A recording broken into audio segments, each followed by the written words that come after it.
आज हरे कृष्ण। आज के इस सत्संग में सभी लोगों का स्वागत है। श्रीमद् भगवत गीता सत्संग में सभी लोगों का स्वागत है।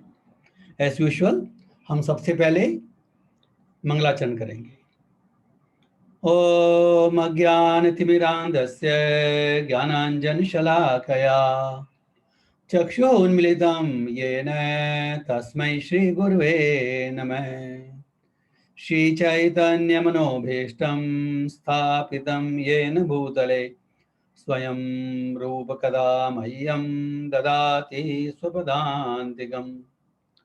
वन्देऽहं श्रीगुरो श्रीयुतकमलं श्रीगुरून् वैष्णवांश्च श्रीरूपं साग्रजातं सहगणा रघुनाथान्वितं तं सजीवं साद्वैतं सावधूतं परिजनासहितं श्रीकृष्ण चैतन्य देवं श्रीराधा कृष्ण पादान् सहगणललिता श्रीविशाखान्वितांश्च हे कृष्णा करुणा सिंधु दीनबंधो जगत्पते गोपेश गोपिका कांत राधा कांत नमोस्तुते। तप्त कांचन गौरांगी राधे वृंदावनेश्वरी वृषभानुसुते देवी प्रणमामि हरिप्रिये। वाञ्छा कल्पतरुभ्यश्च कृपा सिन्धुभ्येव च पतितानां पावनेभ्यो वैष्णवेभ्यो नमो नमः। जय श्री कृष्णा चैतन्य प्रभो नित्यानंद श्री अद्वैत गदाधरा श्रीवासादि गौर भक्त वृंद। हरे कृष्णा कृष्णा कृष्णा हरे हरे हरे राम राम राम हरे हरे। हरे कृष्णा कृष्णा कृष्णा हरे हरे हरे राम राम राम हरे हरे। हरे कृष्णा कृष्णा कृष्णा हरे हरे हरे राम राम राम हरे हरे। ओम नमो भगवते वासुदेवाय। ओम नमो भगवते वासुदेवाय। ओम नमो भगवते वासुदेवाय। नारायणं नमस्कृत्य नरं चैव नरोत्तमं देवीं सरस्वतीं व्यासं ततो जयमुदीरयेत्। नष्टप्रायेषु भद्रेषु नित्यं भागवत सेवया भगवती उत्तमा श्लोके भक्तिर्भवती नष्टकी। हरे कृष्णा। आज के श्रीमद् भगवत गीता सत्संग क्लास में आप सभी लोगों का स्वागत है। आप सभी लोग, मैं सबसे प्रार्थना करता हूँ आप सभी लोग आशीर्वाद दें ताकि हम इस दिव्य विषय पर चर्चा कर सकें। श्रीमद् भगवत गीता और श्रीमद् भागवतम के विषय पर चर्चा करने के लिए भगवान की कृपा जरूरी है, भगवान के भक्तों की कृपा जरूरी है। इसलिए सबसे पहले मैं आप सभी से आशीर्वाद चाहता हूं कि हम इस पर चर्चा कर सकें। हरे कृष्णा। जैसा कि आज का टॉपिक है श्रीमद् भगवत गीता में, हम आगे कुछ लोग देखेंगे। हमने पिछली बार जो लक्षण है स्थित पर एक व्यक्ति के, वो लक्षण देखे।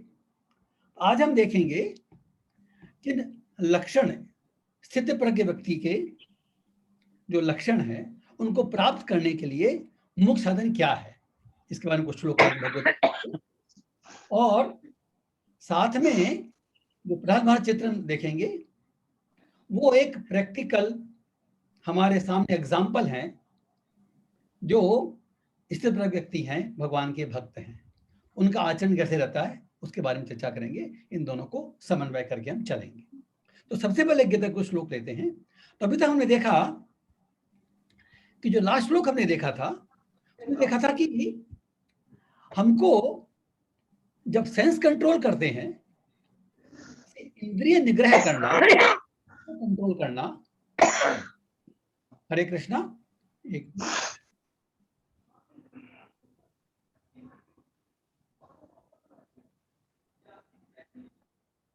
मैंने सबको म्यूट कर दिया है, तो डिस्टर्बेंस नहीं होगा। अगर कोई भक्त चाहे तो अपने को अनम्यूट कर सकता है। तो जो सेंस कंट्रोल, माइंड कंट्रोल किसी भी पद्धति में आगे बढ़ने के लिए जरूरी है।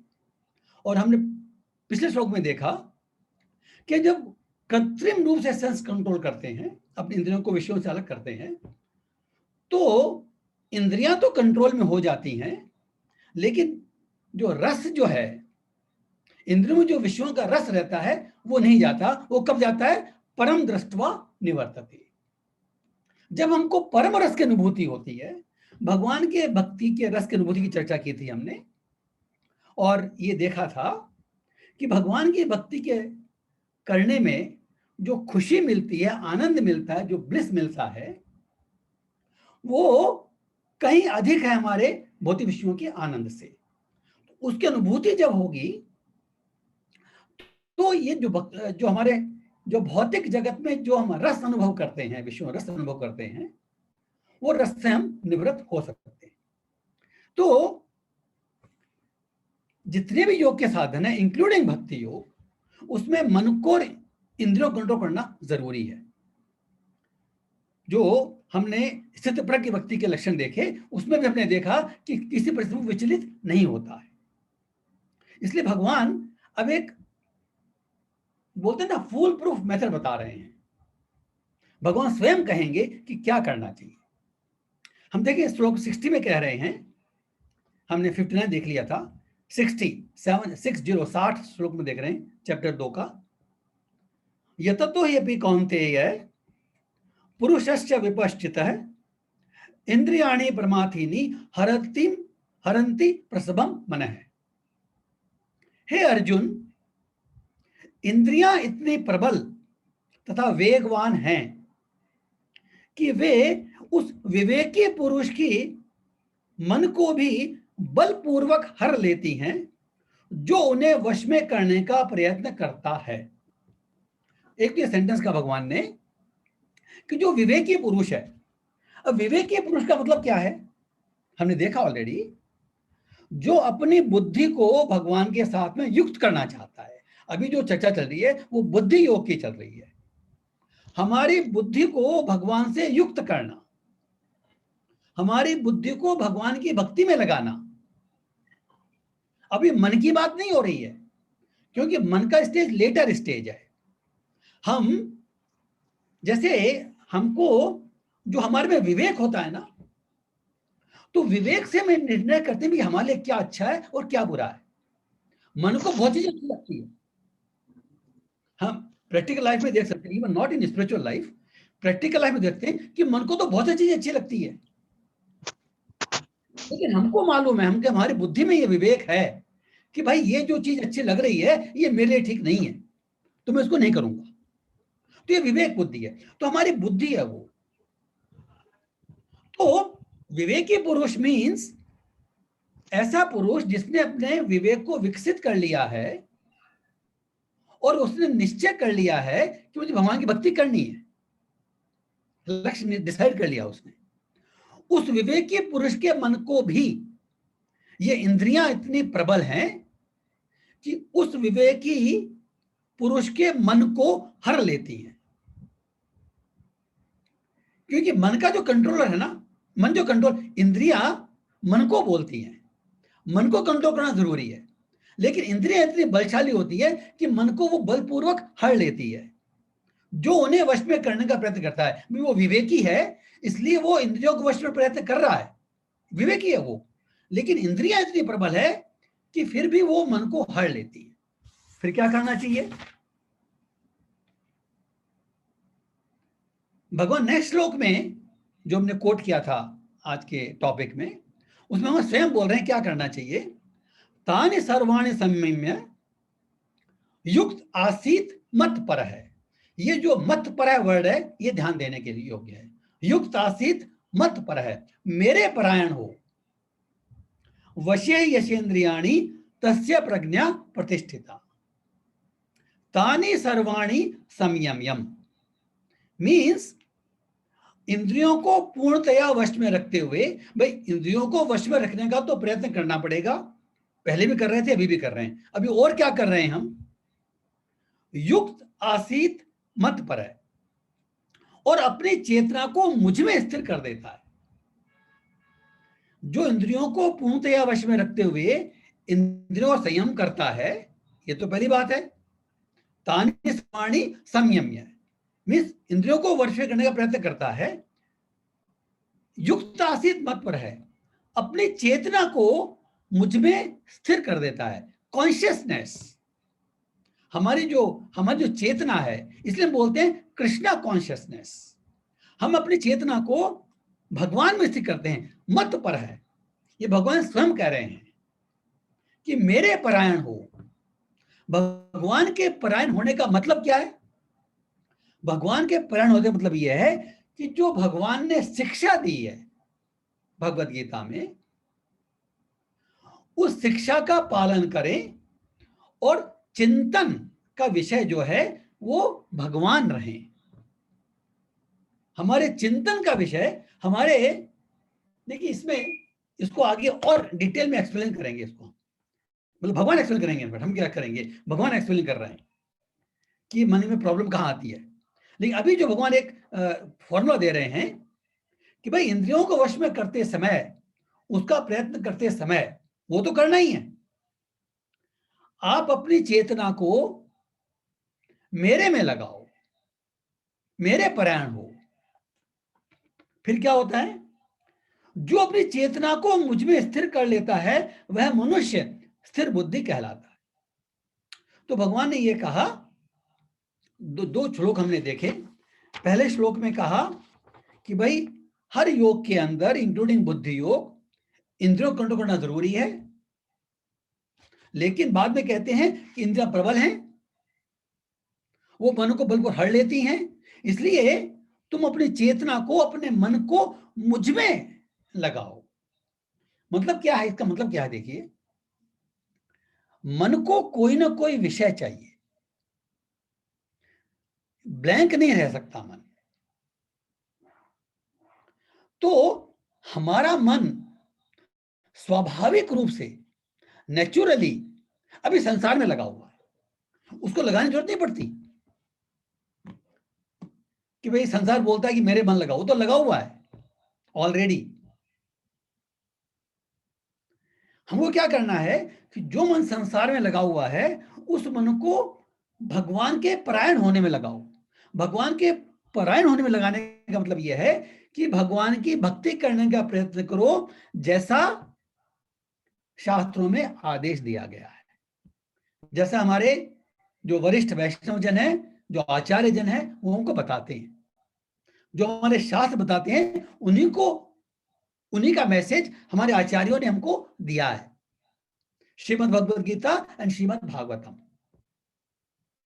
तो जैसे भगवान ने कहते हैं कि मन मना भव मद भक्तो मध्याजी माम नमस्कुरु, यह मतपरायण होने का तरीका है, भक्ति करने का तरीका है। मन मुझ में लगाओ, बहुत मुश्किल है भाई। पहले बोलते हैं मन मना, मन मुझ में लगाओ। भव मद भक्तो, अगर मन नहीं लगा सकते भाई तो मेरी भक्ति करने का प्रयास करो। साधन भक्ति हो गई वो, जिसका बार बार हम वर्णन करते हैं। उस साधन भक्ति में जो मुख्य अंग है वो हरे कृष्ण महामंत्र का जप है। उसमें मंदिर जाना, मंगलारती करना, भोग ऑफर करना, सब चीज शामिल है। भक्तों का एसोसिएशन, भगवत गीता पढ़ना, भागवतम पढ़ना, भगवान के धाम में रहना, अपने घर में भगवान की फोटो रख के उसकी अर्चना करना, पूजा करना, नमस्कार करना, ये सारे भक्ति के अंग हैं। तो जो सब सरल नियम है भगवान के हरे कृष्ण महामंत्र, हरे कृष्ण कृष्ण कृष्ण हरे हरे, हरे राम राम राम हरे हरे, इस मंत्र का जप करें और जप करते समय भगवान मन लगाने का प्रयत्न करें। तो युक्त आसीत मत पर है, इंद्रियों को संयम करने का कोशिश करो और मेरे परायण हो, मेरी भक्ति में तत्पर हो। जो इस तरह से कर लेता है उससे इंद्रियां वश में हो जाती हैं। भगवान कह रहे हैं अगर तुम अपनी चेतना को मुझ में लगाओगे तो तुम्हारी इंद्रियां वश में हो जाएगी, और उस व्यक्ति को तस्य प्रज्ञा प्रतिष्ठिता, उस व्यक्ति को हम स्थिर बुद्धि कहते हैं। इस पर मतलब उसकी बुद्धि स्थिर है। तो ये भगवान ने एक गुर बता दिया, फॉर्म बता दिया कि मेरी भक्ति करो, मेरे परायण हो। अब कह रहे हैं, अब वो इस बात को एक्सप्लेन कर रहे हैं कि हमारा मन कैसे भटक सकता है। ये सारे भगवान ने 7-8 स्टेज दिए हैं। ये स्टेज हम जब विवेचन करेंगे तो टाइम लगेगा इसमें, लेकिन हमारे हृदय में जब ये घटती है तो कुछ सेकंड्स में घट जाती है, ध्यान रखना। भगवान ने कई स्टेज दे रहे हैं कि कैसे हमारा मन भ्रमित हो जाता है। ध्यायतो विषयान पुंसः, पहले पूरा श्लोक पढ़ लेते हैं। ध्यायतो विषयान पुंसः संगस्तेषुपजायते, संगात संजायते कामः, कामात क्रोधो भी जायते। देखिए 2 श्लोक कंटिन्यूअस है, 2 श्लोक बोलते हैं हम लोग, ये सारी स्टेज आ जाएंगी। क्रोधोद भवति सम्मोह, सम्मोहात स्मृति विभ्रम, स्मृति भ्रंशात बुद्धि नाशो, बुद्धि नाशात प्रणश्यति। देखिए पहले स्टेज का संस्कृत देख लेते हैं हम। ध्यायतो विषयान पुंसः पहली स्टेज है, मींस जब विषयों का ध्यान करते हैं, हम चिंतन करते हैं विषयों का। संगस्तेषु उपजायते, तो उनके प्रति आसक्ति उत्पन्न होती है। पहले सिर्फ शब्द देख लेते हैं। इंद्रिय विषयों का चिंतन करते हुए मनुष्य को उसमें आसक्ति उत्पन्न होती है। 2 स्टेज है। हमने इंद्रिय विषयों का चिंतन किया, इसको डिटेल में चर्चा करेंगे, उससे आसक्ति उत्पन्न हुई। संगात संजायते काम है, ऐसी आसक्ति से काम उत्पन्न होता है। मींस उसको भोगने की हमको इच्छा होती है, हम उसको भोगते हैं। संगा संजायते काम है, कामात क्रोधो भी जायते, और काम की अगर किसी कारण से पूर्ति नहीं होती है तो क्रोध आता है। और यहां पर लोभ के बारे में लिखा नहीं है, लेकिन वो जरूरी है समझना। अगर काम की पूर्ति होती है तो लोभ बढ़ता है, कामना की पूर्ति होती है तो लोभ बढ़ता है, और कामना की पूर्ति नहीं होती है तो क्रोध आता है। भगवान ने केवल क्रोध का वर्णन किया है कि क्रोध ज्यादा अनिष्टकारी है, इसकी चर्चा करेंगे हम लोग। अभी खाली स्टेज देख रहे हैं। क्रोधात भवति सम्मोह है, ये नेक्स्ट श्लोक है। क्रोध होने से सम्मोह होता है। सम्मोह मीन्स मूढ़ता, मोह। क्रोध भवति सम्मोह है, सम्मोहात स्मृति विभ्रम है। और जब मोह हो जाता है, सम्मोह हो जाता है, तो हमारी स्मरण शक्ति विभ्रम हो जाती है, वो भ्रमित हो जाती है, स्मरण शक्ति चली जाती है। स्मृति भ्रंशात बुद्धि नाश हो, जब स्मृति का हमारे आभास नहीं रहता तो हमारी बुद्धि का नाश हो जाता है। बुद्धि मीन्स विवेक, जो पहले बात हो रही है, जिसमें अच्छा बुरा परखने की शक्ति होती है। स्मृति भ्रंशात बुद्धि नाशो, बुद्धि नाशात प्रणश्यति, और जब बुद्धि का नाश हो जाता है तो हमारा पतन हो जाता है। प्रणश्यति, हम नष्ट हो जाते हैं। बुद्धि नष्ट हो जाती है मीन्स हमारा पतन हो जाता है। तो 8 स्टेज हैं। ध्यायतो, संगः, कामः, क्रोधो, सम्मोह, स्मृति विभ्रम, बुद्धिनाश और प्रणश्यति। इन 2 श्लोकों में ये भगवान ने जो श्लोक दिए हैं 62 और 63, इन 2 श्लोकों में ये 8 स्टेज दी हैं जिसके कारण हम अपने लक्ष्य से गिर सकते हैं, और जनरली इसी कारण से हम गिरते हैं। अब थोड़ा डिटेल में वर्णन करेंगे। देखिए, पहला जो वर्ड आया है ना, ध्यायतो विषयान पुंसः, मीन्स इंद्रिय विषयों का चिंतन करते हैं। देखिए, बहुत इंपॉर्टेंट चीज है ध्यायतो। यहां पर दृष्टवा नहीं आया है, दृष्टवा विषयान पुंसः है। दृष्टवा हमारे कंट्रोल में नहीं है, लेकिन ध्यायतो हमारे कंट्रोल में है। एक भगवत गीता क्लास हुई थी, उसमें एक बच्ची ने एक प्रश्न पूछा था। बच्ची ने प्रश्न पूछा था कि भाई आजकल जो सोशल ये जो साइट्स है ना, फेसबुक है, ट्विटर है, व्हाट्सएप है, गूगल है, बहुत सारी इंफॉर्मेशन है। तो एक बच्ची ने प्रश्न पूछा, बच्ची means may be around 15-16 years, कि भाई जब हम पेज खोलते हैं फेसबुक का तो कई बार ऐसा सीन सामने आ जाता है जो हमारे लिए अच्छा नहीं है, वो जानती है, तो हम क्या करें फिर? ये तो इसकी तो प्रचुर मात्रा अवेलेबल है इस भौतिक जगत में। पर्टिकुलरली आज का जो इंफॉर्मेशन युग है, उसमें हमको भ्रमित करने के लिए बहुत सारे साधन हैं। जितनी विज्ञापन की दुनिया है और जितनी ये जो अलग अलग प्रकार के हमारे मन को भ्रम करने के लिए बहुत सारे साधन हैं, तो बोलते हैं हम चाहते नहीं है, कोई पेज खुल गया और हमारा ध्यान चला गया, हमने देख लिया उसको। तो ऐसे केस में हम भ्रमित हो सकते हैं, क्या करना चाहिए? तो देखिए, उन्होंने भी ये कहा कि यहां पर जो जो टच पॉइंट है, जो हमको समझने वाली बात है, दृष्टवा हमारे कंट्रोल में नहीं है। हम कोई न्यूज़पेपर पढ़ें, कोई सोशल साइट देखें, कुछ भी देखें, तो बहुत सारे सीन सामने आ सकते हैं। हम नहीं भी देखें, हम बाहर जा रहे हैं, हमको कोई सुंदर वस्तु, कोई सुंदर स्त्री दिखाई दे सकती है, वो कंट्रोल में नहीं है हमारे। दृष्टवा is not in our control. हमारे कंट्रोल में क्या है कि भाई दृष्टवा तो सिचुएशन हमको मिलती है, लेकिन जब हम वो सिचुएशन में देखी, दृष्टवा किया, फिर उसमें हम मनन करने लगे, ध्यान करने लगे उसका, कि देखो कितना सुंदर है, ये कितना अच्छा लग रहा है।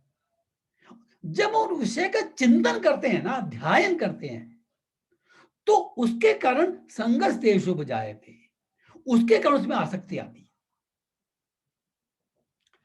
कोई सीन हमने देखा और देख के छोड़ दिया, we did not rethink in our mind, we did not recollect it। देखिए, जो रिकलेक्शन की बात है वो है भगवत गीता की शिक्षा। ये जब हम पढ़ते हैं, सुनते हैं, तो उसके बाद में हमको इसका रिकलेक्शन करना चाहिए, ताकि हमारे हृदय में वो चीज बैठे।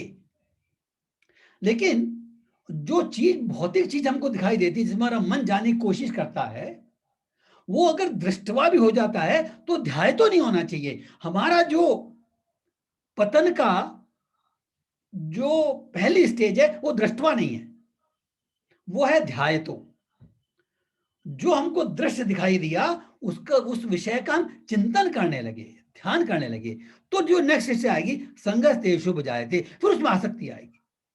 उस चिंतन करेंगे तो उसमें आसक्ति उत्पन्न होगी, वो बार बार हम सोचेंगे, बार बार हमारे मन में वो बात आएगी। संगत शुभ जायते, संगा संजायते काम है। फिर उस आसक्ति के कारण हमारे में कामना उत्पन्न होगी, हम उस आसक्ति को, उस भोग को प्रैक्टिकल रूप देना चाहेंगे। ये नेक्स्ट स्टेज है। हम किसी भी स्टेज पर अपने आप कंट्रोल कर सकते हैं, प्रोवाइड हमारी बुद्धि सही है और हमारी बुद्धि में ये बैठा हुआ है कि मुझे अपनी बुद्धि को भगवान के आदेशों का पालन करने में लगाना है। तो भी क्या हुआ, हमने देखा, वो कोई प्रॉब्लम नहीं थी, देखने से हमने उसका ध्यान किया, चिंतन किया, हमारे में आसक्ति उत्पन्न हुई, आसक्ति से काम उत्पन्न होता है, हम भोगना चाहते हैं उसको। कामात् क्रोधो विजायते, अगर वो कामना पूर्ण हो जाती है तो लोभ उत्पन्न होता है, और कामना पूर्ण नहीं होती है तो क्रोध उत्पन्न होता है। पहले हम क्रोध का जिक्र करते हैं। तो क्रोध उत्पन्न होता मतलब क्या है कि जिस व्यक्ति के कारण, जिस परिस्थिति के कारण, जिस वस्तु के कारण हमारी कामना पूरी और बाधा हो रही है, उसके प्रति हमारे को क्रोध डेवलप होता है। अब यहां पर देखने की बात है, जो कामना जो है ये रजोगुण का प्रतीक है। जो नेक्स्ट स्टेज है ना, क्रोधात् भवति सम्मोह है। अगर क्रोध के कारण हमारी बुद्धि, हमारे में मोह उत्पन्न हो जाता है, सम्मोह कहते हैं मूढ़ता को। ये जो मोह जो है ये हम सब में बेसिक इंग्रेडिएंट है। अभी ये मोह तो हम में है, हम केवल उसको बुद्धि से दूर करके रखते हैं, अभी बुद्धि के निश्चय से। तो ये जो मोह जो है ये तमोगुण है। जो काम था वो रजोगुण का प्रतीक है, और जो मोह है वो तमोगुण का प्रतीक है। मीन्स हमारा डीजनरेशन हो रहा है रजोगुण से तमोगुण में। जो क्रोध जो है ना ये बीच की स्टेज है। क्रोध का कारण तो रजोगुण है, लेकिन क्रोध करने का जो परिणाम है वो तमोगुण है। देखिए, इसलिए हम लोभ की बात भी कर लेते हैं। जब कामना पूरी होती है तो हमें लोभ आता है, तो लोभ से भी सम्मोह होता है। कहने का मतलब क्या है कि जैसे हमने कोई काम किया, उससे हमको फायदा हो गया, हमारी और लालसा बढ़ी। इट इज समथिंग, जैसे लोग गैम्बलिंग करते हैं ना, गैम्बलिंग शुरू की उन्होंने, unfortunately they earn some money. मैं इसलिए बोल रहा हूं अनफॉर्चुनेटली। अगर जब आप जुआ शुरू करते हैं ना, गैम्बलिंग, भाई this applicable in all the things, लेकिन जब आप सक्सेसफुल हो जाते हैं गलत काम के अंदर, तो आपको वो गलत काम करने की इंपीटस और ज्यादा मिलता है। और पहली बार ही जब आप हार जाते हैं उससे, जुआ का एग्जांपल इजी है देखने में, कि जैसे हमने जुआ खेला और अब हार गए, तो हमको उससे विरक्ति हो जाएगी। This very good.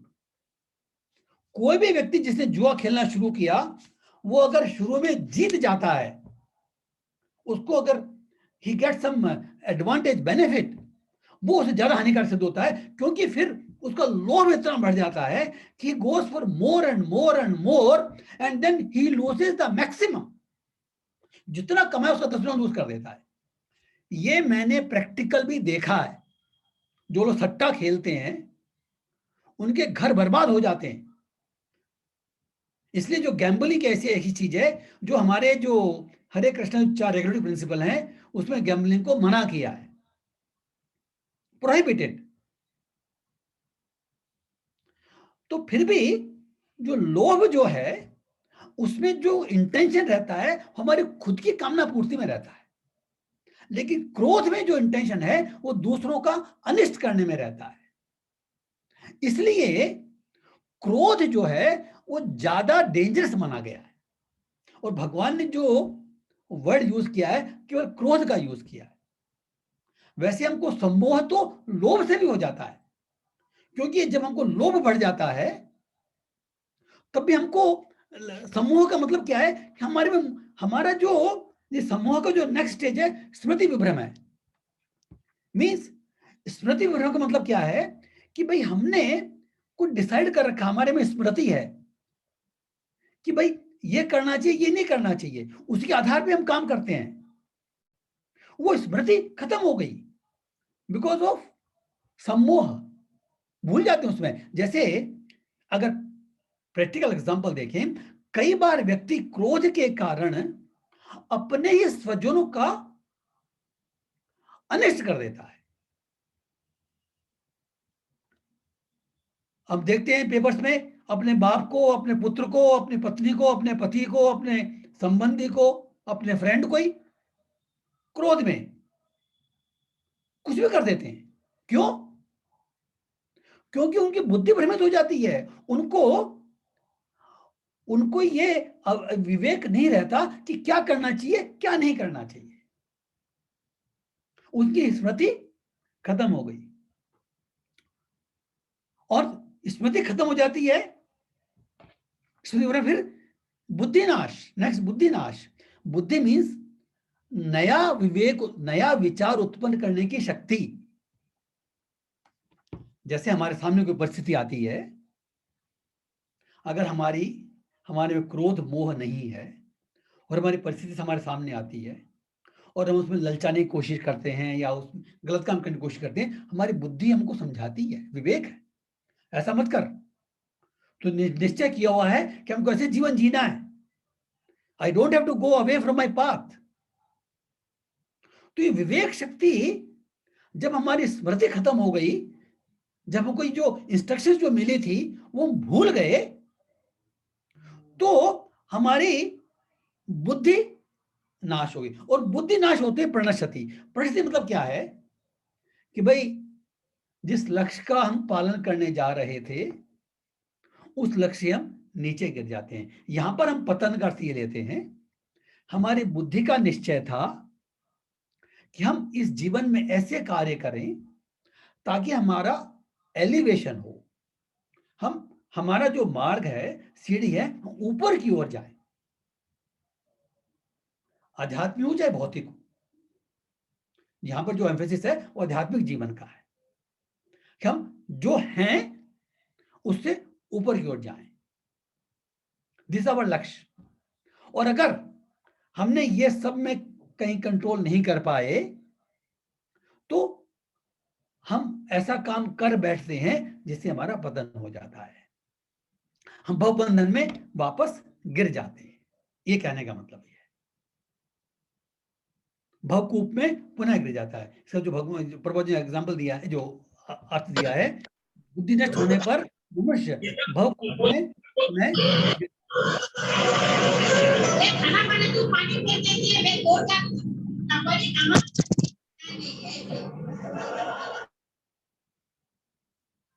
हरे कृष्णा, मैंने तो म्यूट कर दिया फॉर द टाइम बिंग।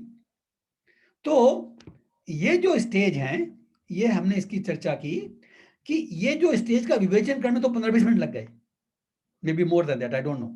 लेकिन जब ये ऐसा होता है, it takes just a few seconds.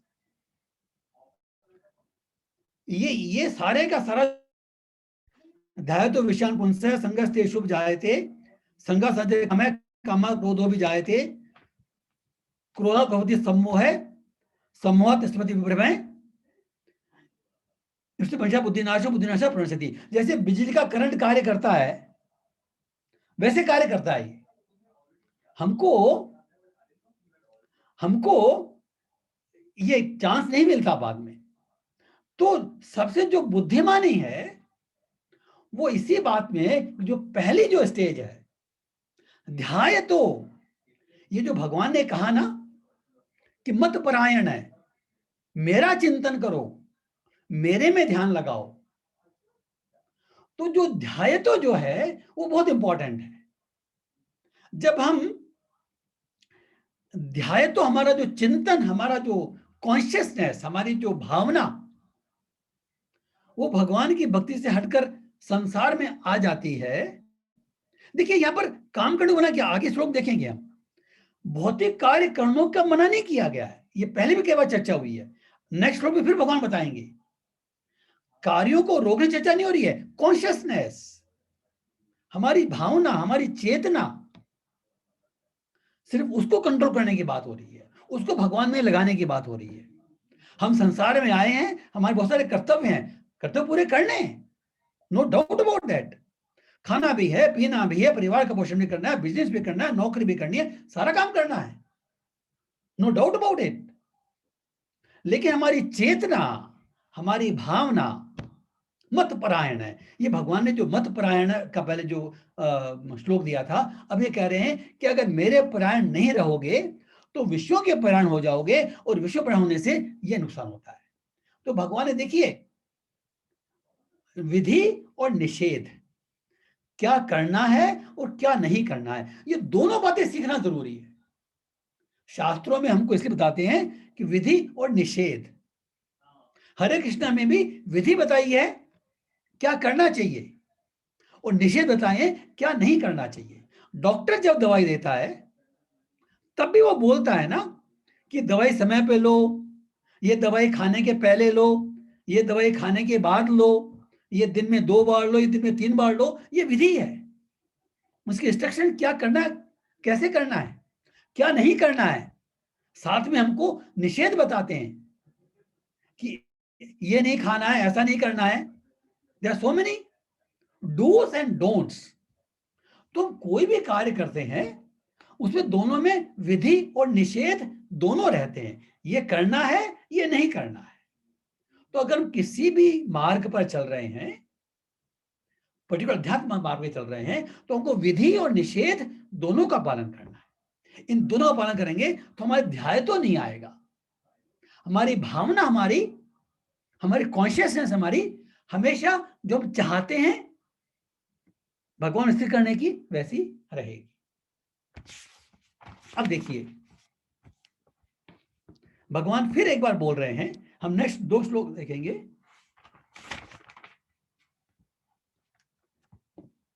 कि देखिए इंद्रियों को विषय से रोक तो सकते नहीं, खाना पड़ेगा, पीना पड़ेगा, बात हुई है ना अपनी। तो क्या करना चाहिए, नेक्स्ट श्लोक देखते हैं। राग द्वेष विमुक्तेस्तु विषयान इंद्रियश्चरन् आत्मवश्ये विधेयात्मा प्रसादम अधिगच्छति। रिपीट करते हैं, राग द्वेष विमुक्तेस्तु। देखिए यहां पर वर्ड आया टू इज बट, लेकिन इंग्लिश में बोलते हैं ना लेकिन, बट। देखिए इस बट कब आता है, जो पहले चर्चा कर रहे हैं ना, वो जो सब्जेक्ट है अभी तो चेंज हो रहा है। तो पहले हम इंद्रियों को वश में करने की बात कर रहे हैं, लेकिन अब बता रहे हैं कि इंद्रियों को वश में करने का मतलब क्या है क्या नहीं है, बता रहे हैं। तो राग द्वेष में जो बात हो रही है वो अपनी इंद्रियों को राग और द्वेष से मुक्त करने की बात हो रही है।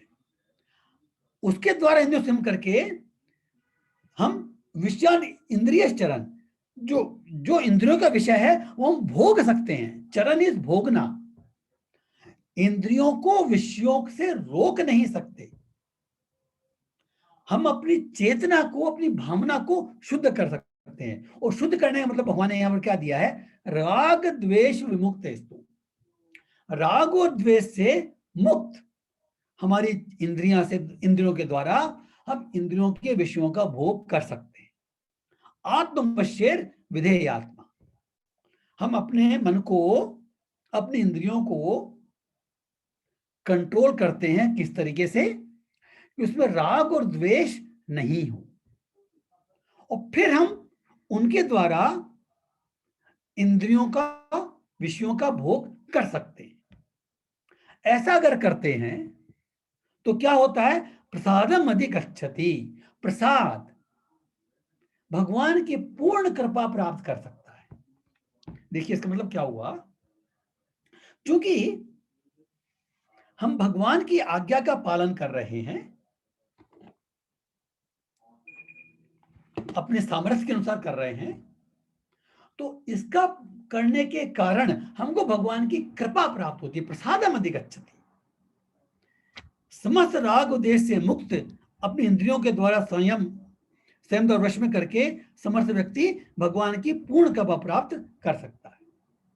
मीन्स इंद्रियों के द्वारा इंद्रियों के विषयों को भोग सकते हैं, लेकिन हमारी इंद्रियों को वश में करके, कंट्रोल करके। मीन्स इसका मतलब क्या है, क्योंकि हमको अपने जीवन निर्वाह करना है, उसके लिए कुछ विषय भोगना जरूरी है। हमको अपने परिवार का भी निर्वाह करना है, हमारी जो जिम्मेदारियां हैं उनको पूर्ण करना है। ये सब बातें हमको करनी है, लेकिन हमारी भावना उन विषयों को कंटिन्यू भोगने की नहीं होनी चाहिए। कहने का मतलब क्या है, जैसे पहले भी चर्चा की थी हमने, तेन त्यक्तेन भुंजीता, ये हमने ईशोप ने श्लोक देखा था कि हम अपने इंद्रियों को द्वारा भोग सकते हैं केवल उतना ही जो हमारे को इस जीवन निर्वाह करने के लिए जरूरी है, नॉट मोर देन दैट। इस जीवन निर्वाह करने के लिए जितने विषयों का सेवन आवश्यक है वो हम कर सकते हैं, हमारे को ज्यादा आगे प्रवाहित नहीं हो, मीन्स उसमें बहने नहीं चाहिए, हम आसक्त नहीं होने चाहिए।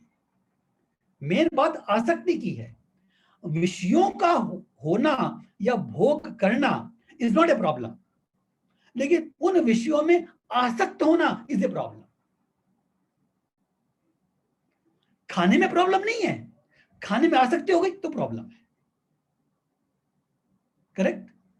तो इसलिए जो टच पॉइंट यहां पर क्या है, जैसे वहां पर ध्याय तो था, वो टच पॉइंट क्या है यहां पर कि हम अपनी इंद्रियों के द्वारा ईश्वर को भोग कर सकते हैं, आसक्ति नहीं उत्पन्न करनी है। अगर हम ऐसा करते हैं तो इंद्रियों का भोग करते हुए भी हमको भगवान की कृपा प्राप्त होती है। उससे क्या होता है? प्रसादे सर्व दुखानाम हानिरशोपजायते प्रसन्न चेतसो ही आशु बुद्धि पर्यवतिष्ठते।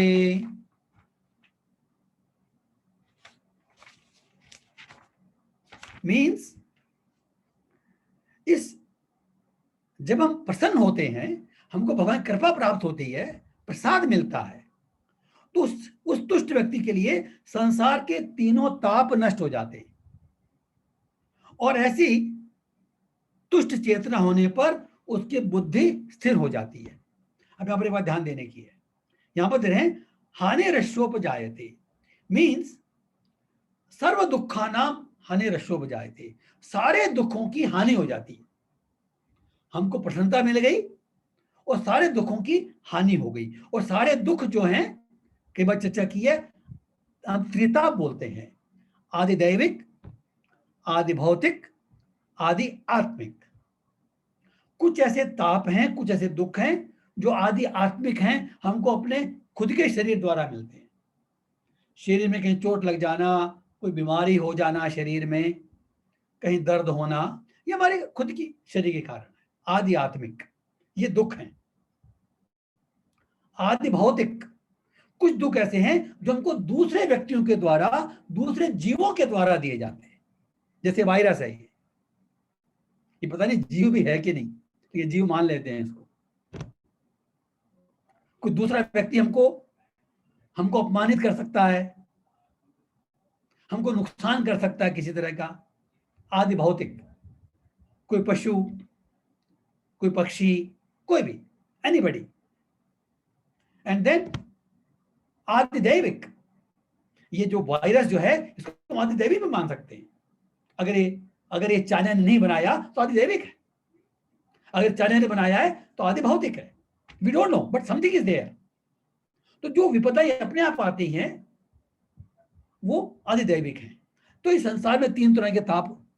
यहां क्या कह रहे हैं, ये समझने की बात है। बोलते हैं कि अगर हम अपनी इंद्रियों को आसक्ति से रहित कर लेंगे, फिर विश्व चरण करेंगे, तो हमको कृपा प्राप्त हो गई, हमारे तीनों दुख नाश हो गए। इसका क्या मतलब हुआ? क्या हमको भी दुख नहीं आएगा? बीमार तो भक्त भी पड़ता है भाई, वायरस तो उसको भी लगता है। अगर शहर में कोई बड़ी हलचल होती है, कहीं भूचाल आता है, तो वो भी कष्ट पाता है। तो यहां पर क्या कह रहे हैं? यहां पर कह रहे हैं कि चूंकि भक्त का भावना, भक्त की चेतना भगवान की भक्ति में स्थिर रहती है, इसलिए इन भौतिक परिस्थितियों से उसका मन विचलित नहीं होता, हलचल नहीं मचती। क्यों? क्योंकि उसकी बुद्धि में यह निश्चित किया हुआ है कि भाई जो चीज मेरे बस में नहीं है, जिसका मूल कारण मैं नहीं हूं, अगर वो दुख मेरे जीवन में आ रहा है अभी, जिसका प्रत्यक्ष कारण मैं नहीं हूं, जिसका प्रत्यक्ष कारण कोई और है, जो कई बार दिखता है कई बार नहीं दिखता, तो वो मेरे शुद्धिकरण के लिए ही है। मेरी भलाई के लिए ही है, और वास्तव में ऐसा ही होता है। जो संसार में जो दुख आते हैं, जैसे बोलते हैं ना, हमने पाप किया तो दुख मिलता है, पुण्य किया तो सुख मिलता है। भाई ये बात तो सही है, लेकिन इसका कारण, इसका पर्पस हमको सुखी दुखी करना नहीं है, वो हमारे कंट्रोल में है। सुख और दुख आएगा या जाएगा ये हमारे कंट्रोल में नहीं है, लेकिन उस सुख और दुख के कारण सुखी होना और दुखी होना ये हमारे कंट्रोल में है, या उसको भोगते हैं। सुख और दुख को भोगने कारण हम सुखी दुखी होते हैं। अगर हमारी बुद्धि स्थित प्रज्ञ है तो हमारी बुद्धि में कभी भी हलचल उत्पन्न नहीं होगी। ये हम देखेंगे प्रैक्टिकल एग्जांपल आज प्रहलाद महाराज के एग्जांपल द्वारा जो हम चर्चा करेंगे। तो कहने का मतलब क्या है, हमारी चेतना भगवान में स्थिर है तो हमारी फिजिकल कंडीशन, भौतिक कंडीशन कुछ भी हो, हमको विचलित नहीं कर सकती। तो जब ये बोल रहे हैं कि त्रिताप नष्ट हो जाते हैं, तो ऐसा जरूर होता है कि जब हम भगवान की भक्ति करना शुरू करते हैं तो जनरली जो डिग्री होती है दुख की या कष्ट की, वो डिग्री कम होती है, लेकिन मिट नहीं थी। कई बार मिट भी जाती है, भगवान कृपा हो तो कुछ भी हो सकता है, लेकिन हम ये मांग के चलते हैं कि जो फिजिकल कष्ट आते हैं वो तो आने दो, लेकिन मैं अपनी चेतना को विभ्रम नहीं होने दूंगा। That is most important. उसके कारण उसकी बुद्धि स्थिर हो जाती है। I think today we will conclude here only. 65 हमने देखा है ऑलरेडी, और अब हम इसके बारे को, इसी में आगे उसको पुष्ट करने के लिए प्रहलाद महाराज के जीवन के बारे में आगे हम देखेंगे। लेकिन अभी अगर इस सब्जेक्ट में किसी भक्त के कोई भी अगर प्रश्न है तो अपने आप को अनम्यूट करके और वो कर सकता है, अपने अनम्यूट करें और प्रश्न कर सकते हैं। Otherwise we will go for Prahlad Maharaj की जीवनी, जैसे पिछली बार किया था। अगर कोई भी शंका है, कोई भी डाउट है, कोई प्रॉब्लम है तो हम बात कर सकते हैं।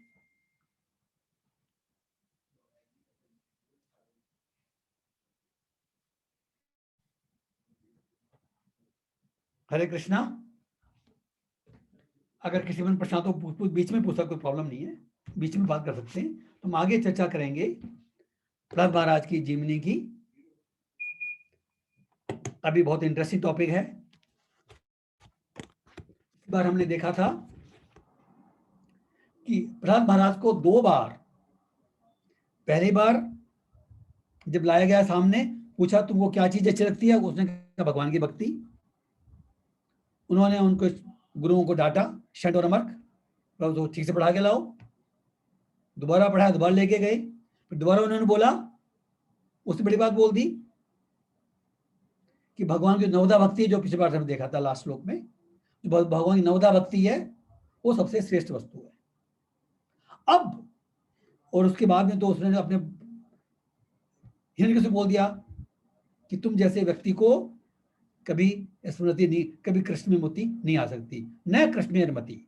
वो हमने श्लोक देखा था पिछली बार कि जो तुम इतने आसक्त रहते हैं जो अपने भौतिक जीवन में, बात हुई आसक्ति की हो रही है। अभी फर्क क्या है हिरण्यकशिपु में और प्रहलाद महाराज में? वो भौतिक जीवन में आसक्त है। हिरण्यकशिपु ने भी 35,000 साल तपस्या की थी ब्रह्मा जी की, सब कंट्रोल करके वरदान प्राप्त किया था अमर होने के लिए, लेकिन मन कंट्रोल में नहीं था उसका। फिर भी तपस्या करने के लिए, वरदान प्राप्त करने के लिए मन कंट्रोल में कर लिया, और जब वरदान मिल गया तो बस फिर तो भूल गए। तो the difference between Prahlad Maharaj and the basic difference, वो आ सकता है भौतिक विषयों में, और प्रहलाद महाराज कंप्लीटली भगवान में आ सकते हैं। वो भी आ सकते हैं, वो भगवान में आ सकते हैं। तो 2 बार जब सामने लाया गया और हर बार प्रहलाद महाराज ने वही बात बोली, तो अभी जो हिरण्यकशिपु क्रोध बहुत बढ़ रहा है, वो उसकी चर्चा करेंगे। प्रहलाद का एक एक शब्द हिरण्यकश्यप के क्रोध में उफान ला रहा था। प्रचंड अग्नि के समान क्रोधित होकर उसने अपने पुत्र को उठाया और भूमि पर दे पटका। उसने पुत्र अपनी गोद में ले रखा था, क्रोध आ गया उसमें।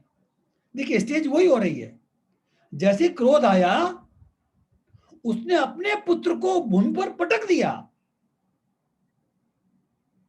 वो पुत्र है उसका, उसके हित की बात कर रहा है। वास्तव में देखा जाए तो जो प्रधानमंत्री शिक्षा दे रहे हैं उसके खुद के हित के लिए है, लेकिन वो आसक्त है। उसमें जो लाश से आ चुकी है, क्रोध आ चुका है, स्मृति भ्रम हो चुकी है। उसने प्रधानमंत्री को गोद में ले रखा था, उसका बेटा था भाई, उठा के जमीन पर पटक दिया। उसकी आंखें पिघले हुए तांबे के समान लाल थी।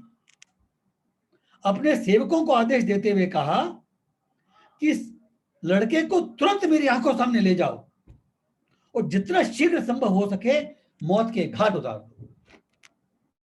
उसने आज्ञा दी अपने सेवकों को कि you take this boy and kill him. फिर वो इसका जस्टिफाई करता है। वो क्या बोलता है, एग्जाम्पल देता है, यदि कोई शरीर का अंग बुरी तरह संदूषित हो जाता है तो शेष शरीर की रक्षा करने के लिए उस अंग को कटवाना बुद्धिमानी माना जाता है। सी, जो हिरण्यकश्यप बड़ा बुद्धिमान है, वो बोल रहा है भाई हमको कोई बीमारी हो गई हमारे शरीर में और कोई अंग हमारा सड़ गया तो पूरे शरीर की रक्षा करने के लिए उस अंग को काट देना चाहिए। हाथ सड़ गया तो हाथ काट देते हैं, और देखते भी हम प्रैक्टिकली। डॉक्टर लोग बोलते हैं कि भाई ये हाथ अब काम का नहीं है, ये काटना पड़ेगा, अदरवाइज इसका विष जो है पूरे बॉडी में फैल जाएगा, मर जाएगा आदमी। तो आदमी हाथ कटवा देता है। उसी प्रकार यदि किसी व्यक्ति का अपना पुत्र भी विरोधी बन जाए तो उसका त्याग कर देना चाहिए। तो बोलते हैं कि अगर कोई पुत्र भी अगर अपने पिता का विरोधी हो जाए तो उस पुत्र का त्याग कर देना चाहिए। और फिर वो देखो एग्जाम्पल दे रहा है, क्या एग्जाम्पल दे रहा है, ध्यान सुनिए। योग साधना की प्रगति के लिए योगी के लिए उसका अनियंत्रित मन सबसे बड़ा शत्रु है। वो जानता है कि जो योग साधना में प्रगति करना चाहता है उसके जो सबसे बड़ा शत्रु है वो उसका अनियंत्रित मन है। अगर उसका मन कंट्रोल में नहीं है तो सबसे बड़ा शत्रु है। उसी प्रकार आज प्रहलाद मेरा सबसे बड़ा शत्रु बन गया है, क्योंकि मैं उसे अपने वश में नहीं कर पा रहा हूं। किसी भी प्रकार से इसका वध होना चाहिए। बड़े ज्ञान की बातें कर रहा है, भगवत गीता के आधार पे बात कर रहा है, निष्कर्ष उल्टा निकाल रहा है। वो बोलता है कि योगी के लिए अनियंत्रित मन सबसे बड़ा शत्रु है। सही बात है, मतलब उसी प्रकार जो प्रहलाद है वो मेरा शत्रु है। ये नहीं बोल रहा कि खुद उसका अनियंत्रित मन है, उसका मन खुद, वो मन उसका शत्रु बन रहा है, लेकिन वो शत्रु प्रहलाद को समझ रहा है। इसी प्रकार भगवान ने भगवत गीता में भी कहा है कि हमारा मन ही हमारा सबसे बड़ा शत्रु है और हमारा मन ही हमारा सबसे बड़ा मित्र है। ये भगवान ने स्वयं कहा है। जो मन नियंत्रित है वो हमारा सबसे बड़ा मित्र है, और जो मन नियंत्रित नहीं है वो सबसे बड़ा शत्रु है। इस संसार में और कोई शत्रु मित्र नहीं है इतना बड़ा जितना हमारा मन बड़ा शत्रु मित्र है। तो वो बोल रहा है कि मैं इसको वश में नहीं कर पा रहा हूं, इसीलिए किसी प्रकार इसका वध करना जरूरी है। आगे देखिए, हिरण्यकशिपु के राक्षस भयानक अस्त्रों शस्त्रों से लैस थे। उनके तीक्ष्ण दांतों, तांबे जैसे लाल बालों और दाढ़ी से भी वे डरावने लगते थे।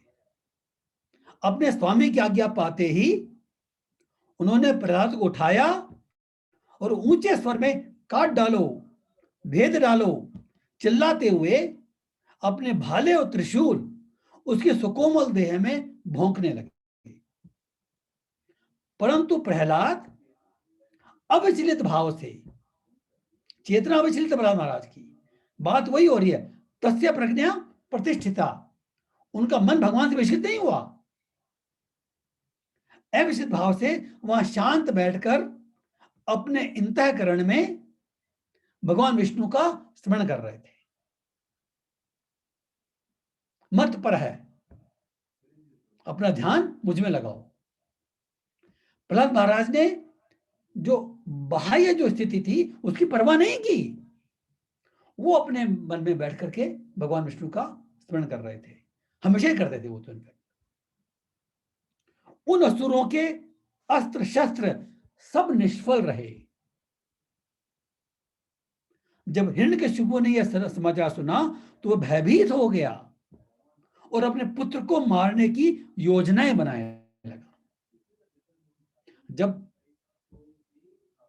हिरण्यकशिपु ने सुना कि भाई मेरे जो साथी हैं वो भी नहीं मार पाए अपने भयानक अस्त्र शस्त्रों से, तो उसने फिर अलग अलग योजना बनाई।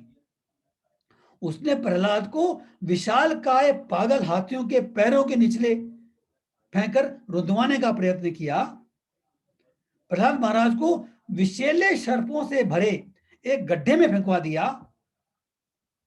उसने प्रहलाद को एक बहुत बड़े ऊंचे पहाड़ की चोटी से धक्का दे दिया, उसे विष दिया, भूखा प्यासा रखा, समुद्र में डुबोने का प्रयत्न किया, बर्फ में जमाने का प्रयत्न किया, भारी चट्टानों से पिसवाने का प्रयत्न किया, लेकिन सारे प्रयास निष्फल रहे। हिरण्यकशिपु ने अपने पुत्र पर जादू टोना भी करवाया। इतना कुछ करने के बाद भी वह छोटे बालक का बाल भी बांका नहीं कर सका। प्रहलाद महाराज का तनिक भी क्षति नहीं हुई। अब उसको डर लग रहा है, वो चिंता बढ़ रही है। वो चिंता वो करने लगा, उसे विचार किया कि प्रहलाद को प्रताड़ित और इतना मारने के बाद, सारे प्रयास करने के बाद मैं कुछ नहीं बिगाड़ पाया हूं। इसके अंदर तो कोई विशेष शक्ति है जिसके बल पर यह सुरक्षित निर्भय रह आया है। यह सुरक्षित भी है और निर्भय भी है। अब मैं क्या करूं? यह जीवन भर मेरे अत्याचारों को याद रखेगा। लगता है यह बालक अमर है। जरा देखो, इसे मेरे दंड का बिल्कुल भी भय नहीं है।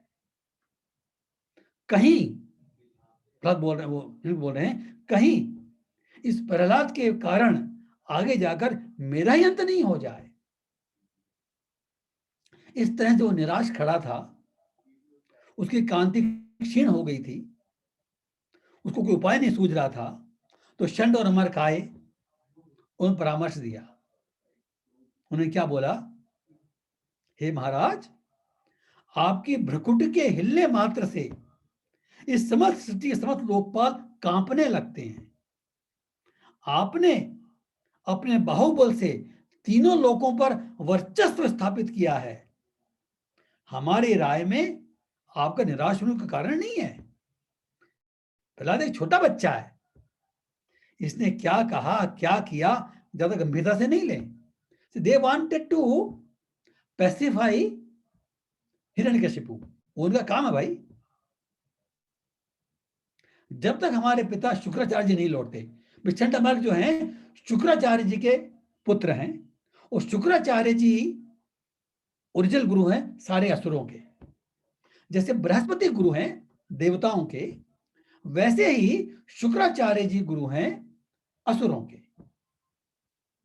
तो वो बोलते हैं कि जब तक हमारे पिताजी शुक्राचार्य कहीं गए होंगे, नहीं लौटते, तब तक इस बालक को कड़ी निगरानी में बंदी बनाकर रखा जाए। कुछ समय बाद यह सयाना हो जाएगा तो इसकी बुद्धि अपने आप ठीक हो जाएगी। इसके बारे में आप ज्यादा चिंता नहीं करें। इतना परामर्श दिया, कुछ चारा ही नहीं था उनके पास। इनफैक्ट हिरण्यकशिपु ने उनके प्रस्ताव को स्वीकार कर लिया और शंट अमर्क प्रहलाद को पुनः अपने गुरुकुल में लाकर धर्म, अर्थ, काम, मोक्ष की शिक्षा देने लगे। लेकिन प्रहलाद महाराज तो ऑलरेडी दिव्य अवस्था में है, स्थित प्रज्ञ अवस्था में है, उनको शिक्षाओं में कोई रुचि नहीं थी। 5 मिनट चर्चा करते हैं, बड़ा इंटरेस्टिंग है। देखिए भगवान भक्त क्या करता है, जब ये दोनों शिक्षक अपने काम काज से बाहर जाते तो प्रहलाद के मित्र उसे बाहर खेलने के लिए बुलाते। प्रहलाद जो हैं उनके फ्रेंड्स हैं जो बाकी गुरुकुल में रहते हैं।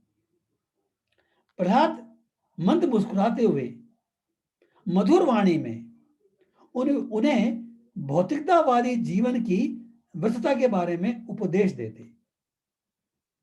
वे सारे बच्चे प्रहलाद का बहुत सम्मान करते थे और उनके प्रति उनके हृदय में गहरा लगाव था। वैसे असुर बालक थे लेकिन बच्चे थे, इसलिए उसमें असुर गुण विकसित नहीं हुए थे अभी, क्योंकि अभी तक वे लगभग 5 वर्ष तक के छोटे बालक थे, इसलिए उनकी चेतना संसारिक चेतना से दूषित नहीं होती। हम बोलते हैं ना बच्चा छोटा है, अभी उसको दुनिया का रंग नहीं चढ़ा है, तो वैसे वो बच्चे थे, सहपाठी थे प्रहलाद महाराज के। वे प्रहलाद को बाहर बुलाकर अपना खेल बंद कर देते और उनके मुख से अच्छी बात सुनने के लिए घेर कर बैठ जाते। मीन्स जो उसके सहपाठी है ना, वो प्रहलाद महाराज को घेर लेते, सर्कल बना लेते और उसे पूछते कि अपनी बात, उनको अच्छी लग, उनको प्रहलाद की बातें अच्छी लगती थी। क्यों? क्योंकि उनकी चेतना अभी तक विकृत नहीं हुई थी। ये डिफरेंस है। हम केवल 2 श्लोक और लेंगे। उपदेश सुनने के लिए बच्चों की आतुरता देखकर प्रहलाद महाराज उनके हित में उपदेश करने लगे।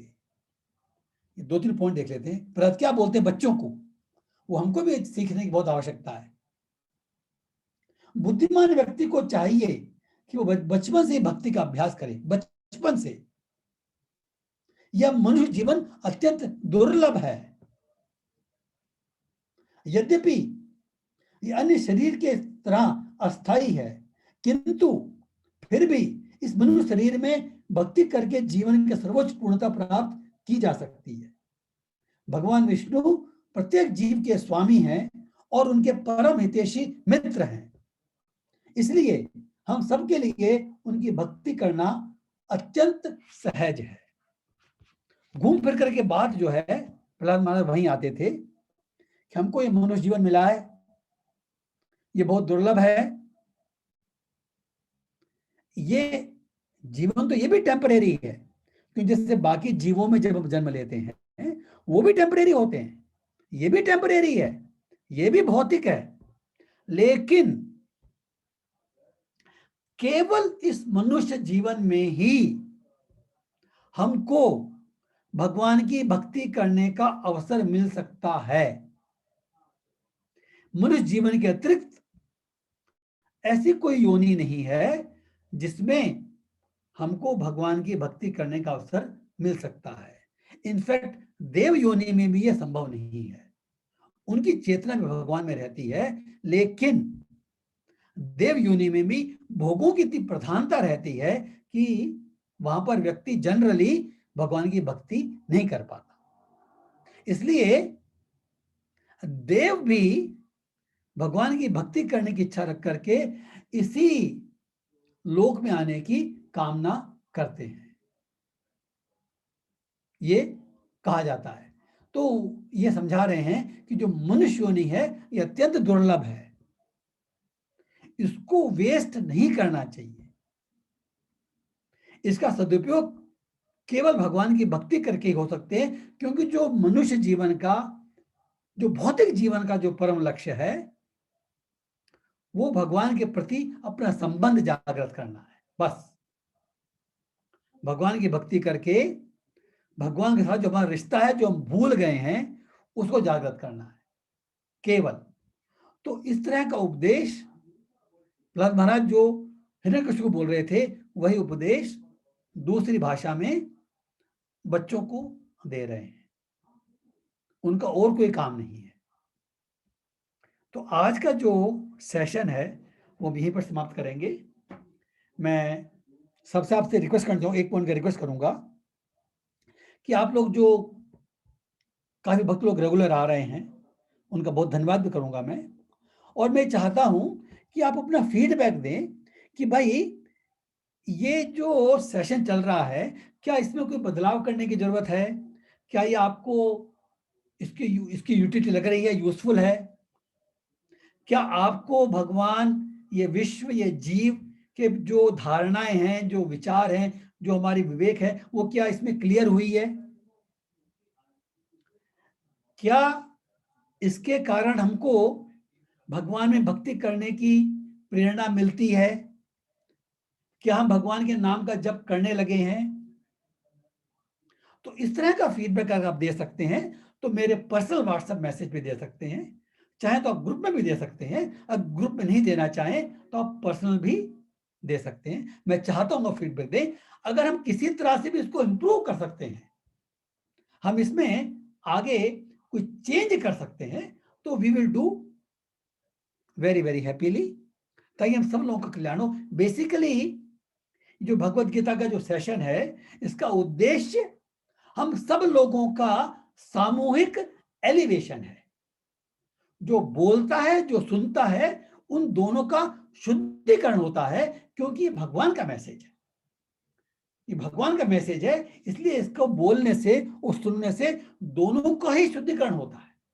और ये शुद्धिकरण ही हमारा मेन पर्पस है।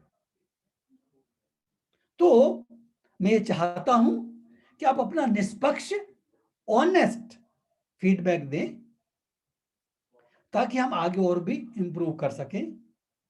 और अगर आपको अच्छा लग रहा है तो आप अपने जो मित्र हैं जो नहीं आ पा रहे हैं, उनको भी आप प्रेरणा दे सकते हैं कि इसमें वो ज्वाइन करें। तो इस तरह से मैं विनती करता हूं, आप सब लोग अपना फीडबैक मेरे पर्सनल व्हाट्सएप मैसेज करके या कॉल करके दें। और हो सकता है मैं भी आपको किसी को कॉल कर सकता हूं इन नेक्स्ट वीक। तो मैं चाहूंगा कि आप अपना विचार रखें ताकि मैं इसको आगे इंप्रूव कर सकें। अब अगर आज के इस विषय में किसी भक्त को प्रश्न है तो हम बात कर सकते हैं, otherwise we will conclude with Hare Krishna Mahamantra. Hare Krishna. अगर किसी भक्त का प्रश्न है, आप अपने आप को अनम्यूट कर सकते हैं और बात कर सकते हैं। In fact I welcome it. अगर आप प्रश्न पूछते हैं तो it is welcome, it is not an hindrance, it is welcome.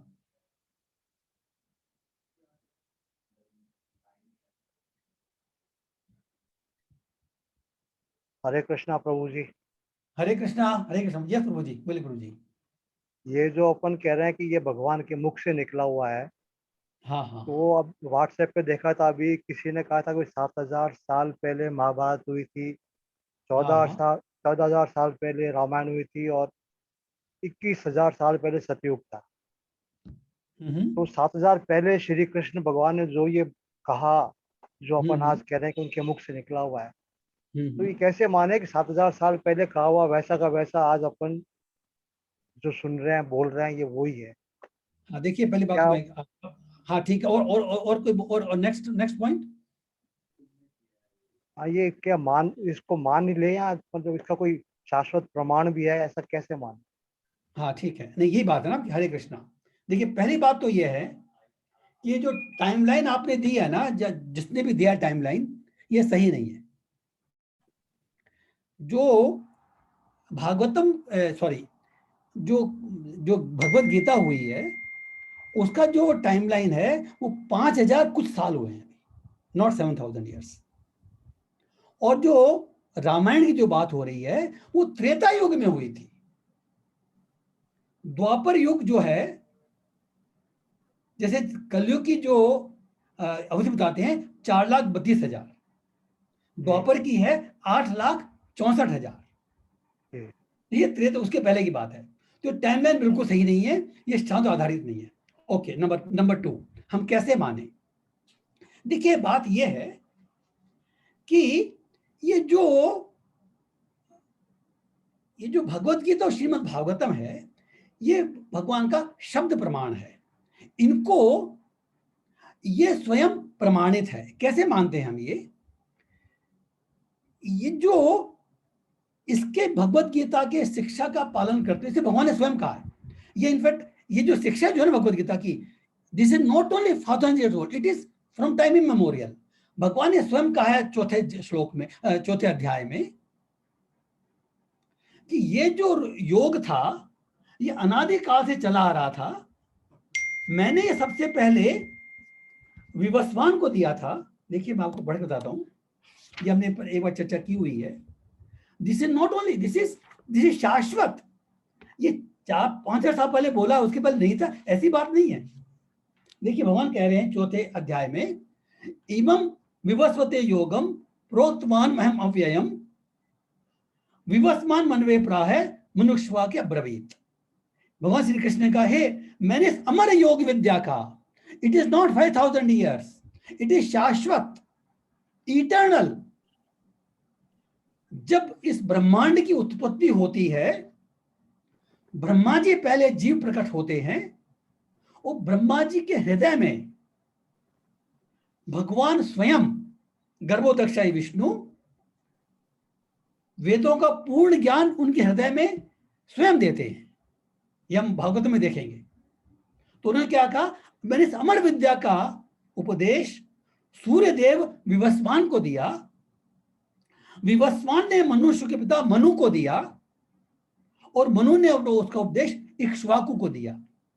Next में क्या कहते हैं, एवं परंपरा प्राप्तम इमं राजर्षयो विदु स काले ने महता योगो नष्ट परंतप।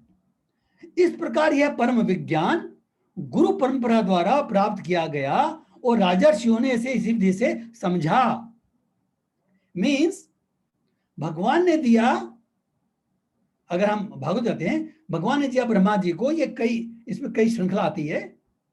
ब्रह्मा जी ने दिया नारद मुनि को, नारद मुनि ने दिया व्यास देव को, और व्यास देव ने सारे पुराणों की संकलन किया।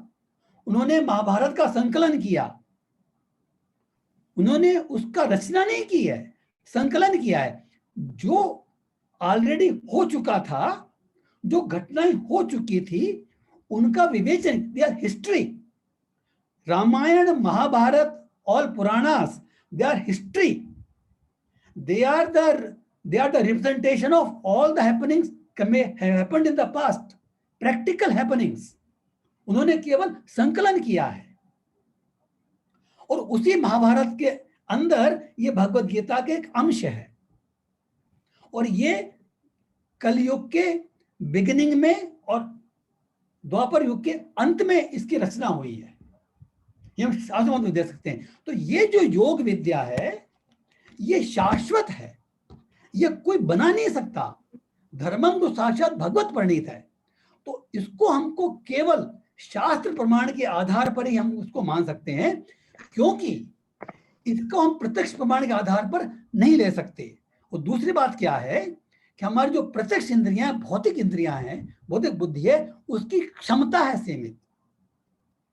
इसी कारण भगवान ने स्वयं ये ज्ञान दिया है। पहले ये श्रुति के रूप में था, क्योंकि एक बार सुन लिया, एक बार बोल लिया, सब क्लियर हो गया सबको। कलयुग में हमारी बुद्धि सीमित है, कलह प्रिय है, भ्रमित है, अवस्था कम, योग, हमारी उम्र कम है। ये ऋषियों को मालूम था, इसीलिए उन्होंने व्यास देव जी द्वारा, जो भगवान के स्वयं अवतार हैं, उन्होंने इसका संकलन करवाया। तो ये जो ज्ञान विज्ञान जो आ रहा है, ये स्वयं भगवान के माध्यम से आ रहा है। भगवान व्यासदेव स्वयं भगवान के अवतार है, साहित्यिक, उन्होंने इनको लिखा है। और ये भगवान की लीलाओं का, भगवान शिक्षाओं का वर्णन है, जो अनंत काल से चली आ रही हैं, नॉट 5000 years। तो this time is completely wrong. We have to go only by शास्त्र प्रमाण। व्हाट्सएप पे देखा था, वो सज्जन कह रहे थे 7000 पहले महाभारत, 14000 साल पहले रामायण, और 21000 साल पहले सतयुग। This is not correct. Astronomy के हिसाब से निकाला था उन्होंने। कोई केमिकल इंजीनियर थे यूएसए के, नाम भूल गया मैं उनका। हाँ, ये मैं कहना चाहता हूँ, हम अपनी बुद्धि से कार्य नहीं कर सकते हैं, हमारी बुद्धि सीमित है, और ये जो लीलाएं हैं ये असीमित हैं। इसलिए पहले एक बार चर्चा की थी, भगवान के संबंध में चर्चा की थी। भगवान को अपनी बुद्धि समझ नहीं सकते, केवल प्रेयर कर सकते हैं, उनके बताए गए मार्ग पे चल सकते हैं। तो इस्कॉन में और वैसे भी जनरली भी अगर हम कॉमन सेंस भी यूज करें, हमको केवल शास्त्रों का प्रमाण ही आधार होना चाहिए। और हम ये कह सकते हैं शास्त्रों जो कई बातें जो हैं वो साइंस ने प्रूव कर दी हैं। नहीं, पर शास्त्र तो जो उस वक्त लिखे थे क्या अपने पास वैसे के वैसे थोड़ी ना, बीच में इतने हमला हुए अपने इंडिया पे, सब नष्ट भ्रष्ट हो गए होंगे, तो वो की वो नहीं, चीज अपने पास रही होगी, ये कैसे? हाँ देखिए, ये आपके प्रश्न सही है। ये जो रचना जो हुई है, जो लिखा गया है, वो 5000 साल पहले लिखा गया है। कलयुग के बिगिनिंग में, द्वापर के एंड में लिखा गया है। ये गणेश जी द्वारा लिखित है, व्यास देव रचना की है, गणेश जी लिखा है। और वो ताड़पत्र जो है वो कहीं कहीं अभी भी उपलब्ध हैं। अभी भी है? हाँ, वो ताड़ उपलब्ध हुए जो पुराण है, उसके कुछ से अभी भी उपलब्ध हैं। अच्छा। इनफैक्ट एक एक ब्रह्म संहिता करके एक ग्रंथ है, वो आई थिंक अपने साउथ के अंदर किसी मंदिर में लिखा हुआ था।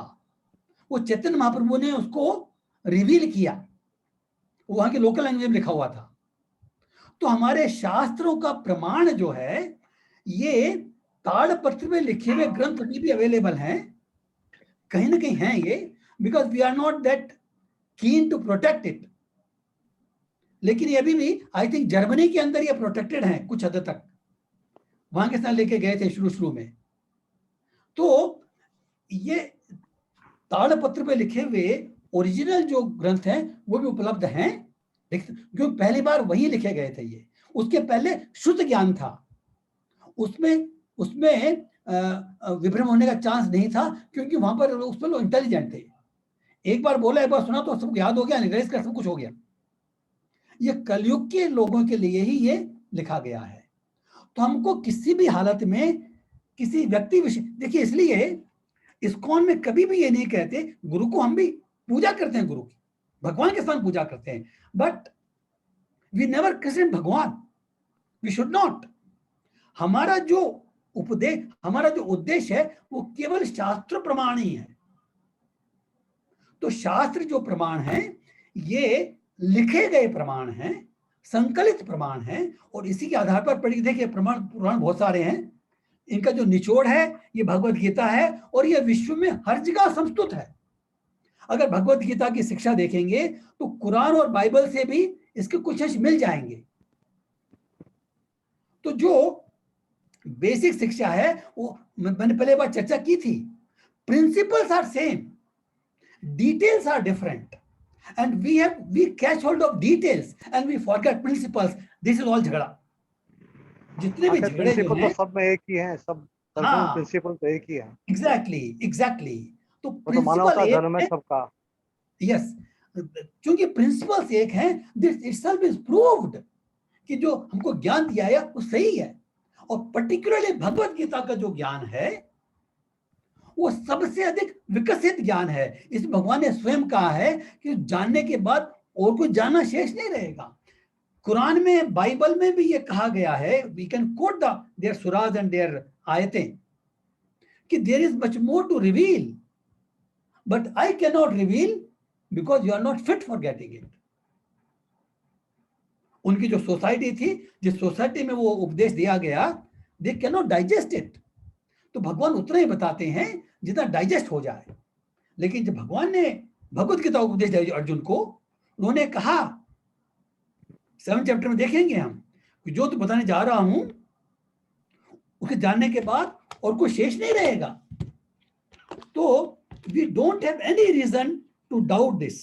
देखिए 7.2 देखिए आप, भगवत गीता 7 देखेंगे, ज्ञानम तेहम से विज्ञानम, ज्ञान को विज्ञान के साथ में दे रहे हैं। विज्ञान means how to practise it.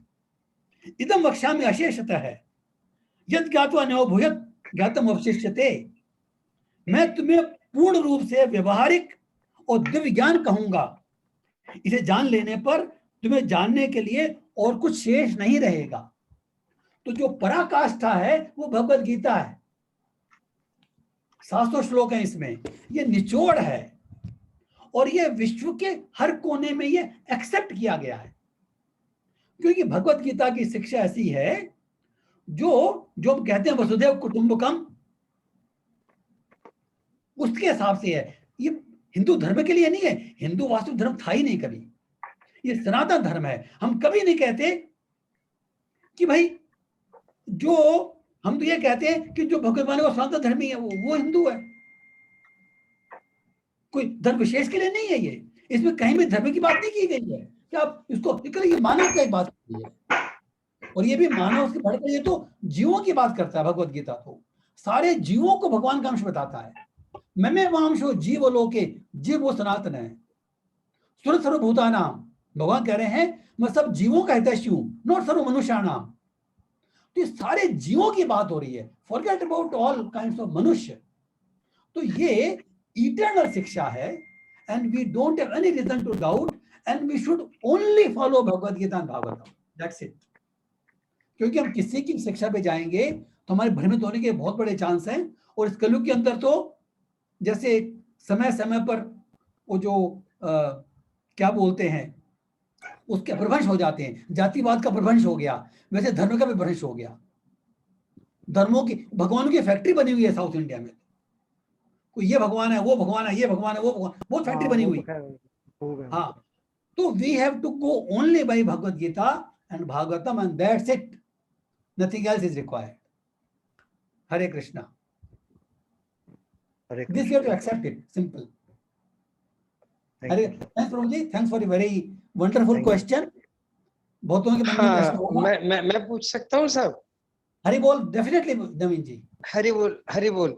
मैं ये कहना चाह रहा था कि जैसा आपने अभी अर्ज फरमाया कि ये जितने भी पुराण हैं या जो कुछ भी हैं, रामायण या गीता, ये हिस्ट्री है एक तरीके से।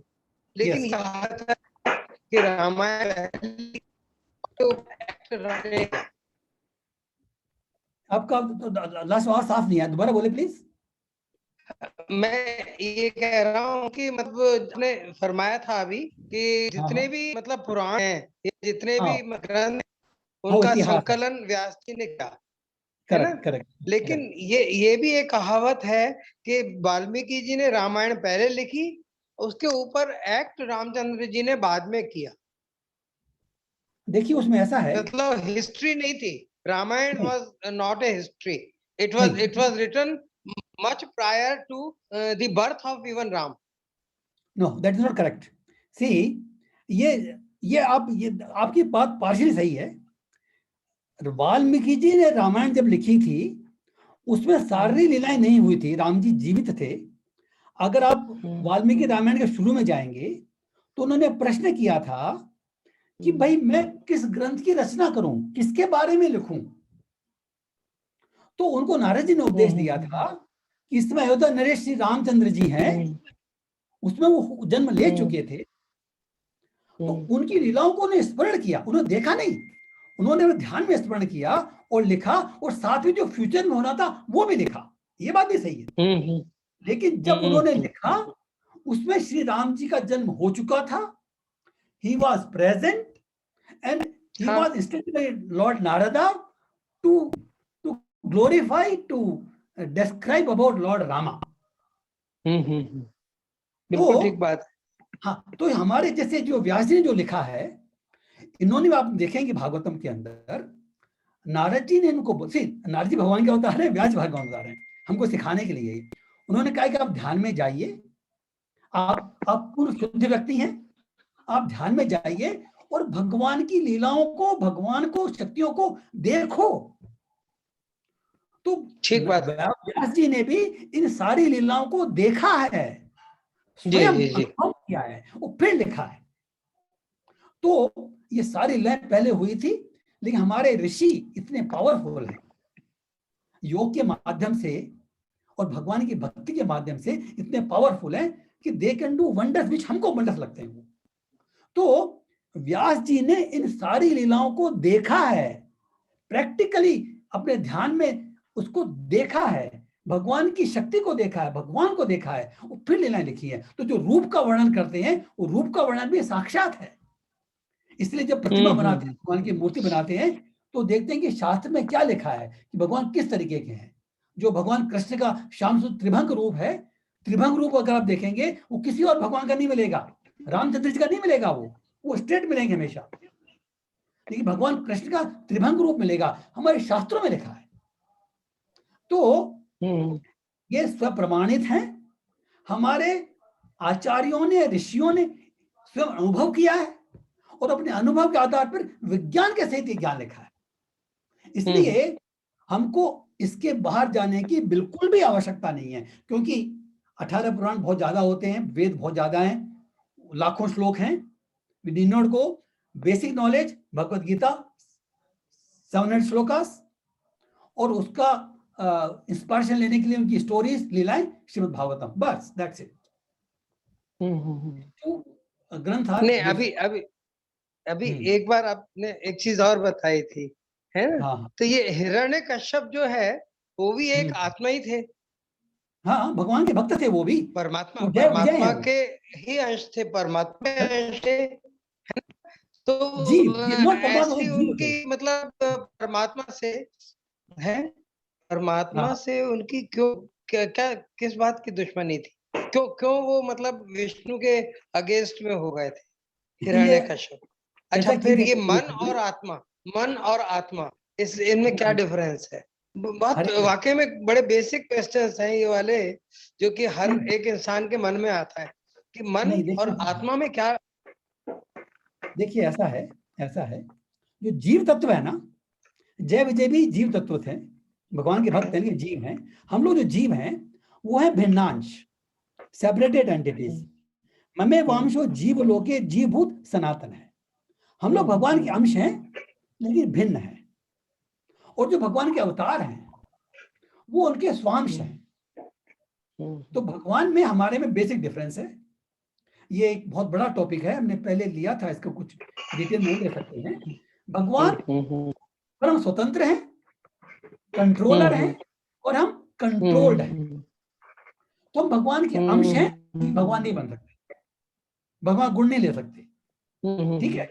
तो जो जीव जो है वो माया के वश में हो सकता है, लेकिन भगवान माया के कंट्रोलर है। तो डिफरेंस यही है। जीव, जो भी जीव है, जब माया के द्वारा वश में हो जाता है तो उसकी वो अपनी विस्मृति खो देता है और वो गलत कार्य करने लगता है, भौतिक कार्य में फंस जाता है। तो इसकी डिटेल हम नेक्स्ट क्लास में करेंगे अगर आप चाहेंगे तो। लेकिन बेसिक डिफरेंस है जीव में, जीव भगवान नहीं है। अहम ब्रह्मास्मि जब बोलते हैं, जो वेद वाक्य अहम ब्रह्मास्मि, इसका मतलब यह है कि गुणात्मक रूप से, क्वालिटेटिवली मैं भगवान के साथ जैसा हूं, क्योंकि मैं भगवान का अंश हूं। अहम ब्रह्मास्मि means qualitatively I am like Brahma, I am like Brahma, but quantitatively चूंकि I am separated, I am completely limited.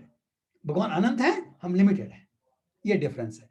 तो इसके बारे में और चर्चा भगवत गीता में आगे आएगा, इसका जीव के बारे में और संसार के बारे में पूरा टॉपिक आता है।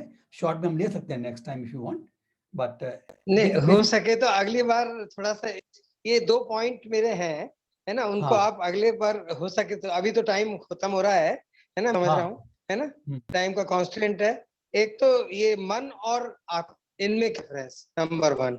नंबर 2 कि मतलब जैसा आपने कहा कि हिरण्यकश्यप ने अपने पूरे प्रयास करके प्रहलाद जी को मारने के, लेकिन वो नहीं मराए हैं। तो ऐसी क्या प्रहलाद जी में शक्ति थी कि वो नहीं मरे? और रामचंद्र जी के टाइम में विश्वामित्र जी जो है ताड़का को मारने के लिए रामचंद्र जी और लक्ष्मण को लेकर के गए वन में, है ना। वहां पे ये होता था कि ताड़का जो है वो खा जाती, ऋषियों मुनियों को खा जाती थी, उनके यज्ञों को, हवनों को वो भंग कर देती थी, है ना, और तोड़ देती थी, है ना, और उनको खा जाती थी। तो ऐसा मतलब वो भी था, वो परमात्मा के साधक थे और सही काम कर रहे थे, उनको बचाने के लिए जी गए चंद्र जी को। तो उस समय उनको क्यों नहीं बचाया, मतलब भगवान ने? मतलब प्रहलाद जी को तो बचा रहे हैं, एक राक्षस के पुत्र को तो बचा रहे हैं, वो हैं एक असुर के पुत्र को तो बचा रहे हैं, लेकिन जो उनके साधक हैं उनको भगवान जो है मतलब उसका काल का बनने के लिए छोड़ रहे हैं, ऐसा क्यों? हरे कृष्णा, आपके प्रश्न बड़े बड़े आपके प्रश्न बड़े सामयिक हैं, जरूर चर्चा नहीं, करेंगे। ये मेरी बहुत ही ये अज्ञान है, ये मेरा जो मैं पूछ रहा हूँ। मैं भी थोड़ा सा मतलब इनको अज्ञान को अपने खत्म करना चाहता हूँ, अंधकार को दूर करना चाहता हूँ, इसलिए पूछा मैंने। No, very good you asked. तो इसका हम नेक्स्ट क्लास में ले सकते हो, क्योंकि टाइम बहुत हो गया है, तो इट में भी हाँ, डिफिकल्ट। नहीं, आप अगली बार हो सके तो इसको, इस पॉइंट को, ओके, हरे कृष्णा, बड़ी कृपा होगी, है ना? Thanks for your questions. बहुत बहुत धन्यवाद, और आपके प्रश्नों के लिए बहुत बहुत धन्यवाद। तो नेक्स्ट क्लास में हम चर्चा करेंगे। हरि बोल, हरे कृष्ण जी, हरे कृष्ण कृष्ण कृष्ण हरे हरे, हरे राम राम राम। हरि बोल, हरे कृष्ण। राधे राधे।